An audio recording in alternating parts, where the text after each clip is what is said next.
صحف نبي الله ادريس او الهرميتيكا اللي مسمينها في الغرب هرميتيكا، فيها مصر صفحه السماء. مصر صفحه السماء، يعني بمعنى ان اللي موجود في السماء لازم يبقى موجود على ارض مصر.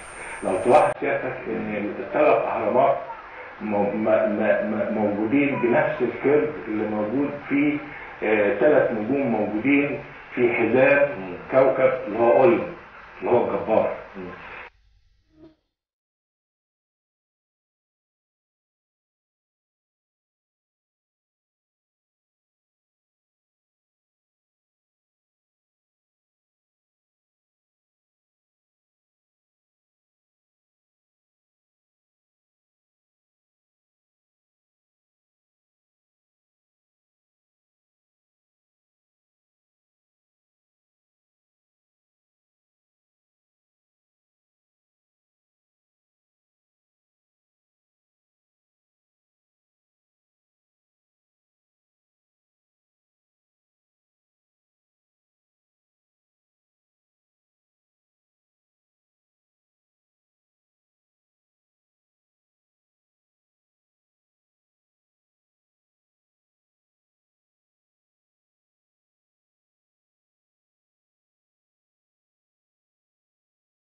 خريطة مصر الأثرية مرتبطة بأشياء موجودة في السماء. إضافة طبعا إن هم قدروا يوصلوا إلى إنه مثلا في معبد أبو سمبل كان بيقدر يدخل شعاع الشمس في يوم ميلاد رمسيس الثاني وأيضا يوم تنصيبه. يعني هو مش فارق وقت وليه الشمس بتخش تحط على وشه في الوقت دوت الساعة دي.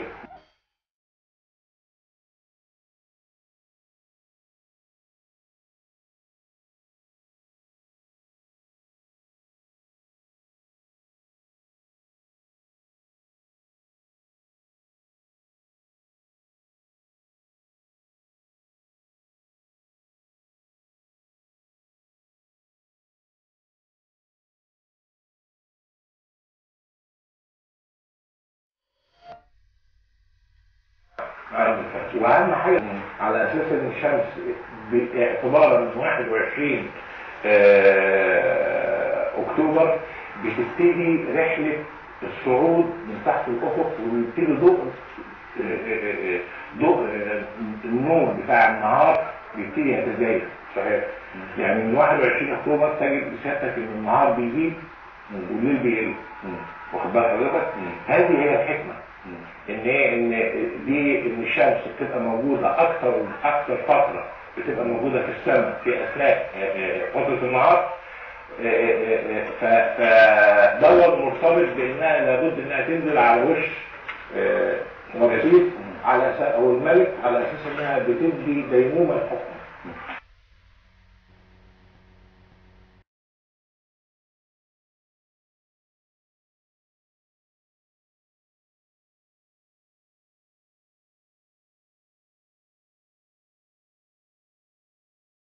يا أخي فعلا نحمل البيض لمصر، لا يمكن يكون على أي نحو. الخير جه على ايديهم، البيض جه يمكن جايز بيض طائر النهضة. يعني نحمل الخير. خير يا راجل، خير ايه؟ ادي نحمل البيض لمصر، بيض طائر النهضة، بيض كوكو للجماعة اللي بيكرهوكوا. النهضة وراكوا، انما البيض قدامكوا. ده زمن البيض الاخواني.